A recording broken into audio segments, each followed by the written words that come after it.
Toc d'atenció de la Sindicatura de Comptes als Consells Insulars per les demores en la presentació dels seus comptes generals. L'organisme fiscalitzador ha presentat els informes del darrer exercici auditat, el de 2015.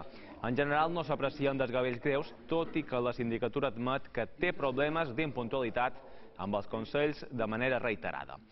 El Consell de Formentera, per exemple, es va demorar 10 mesos respecte al que marca la llei. La resta tampoc no varen entregar els comptes dins del termini i en la forma indicada.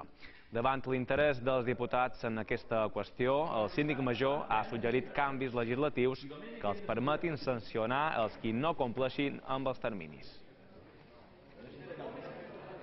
Fins i tot qualcuna fa responsable de la manca de tramitació d'informació, en aquest cas, em sembla que és Galícia, en el BAL. O sigui, si no reten el BAL, li poden posar multes personals, no en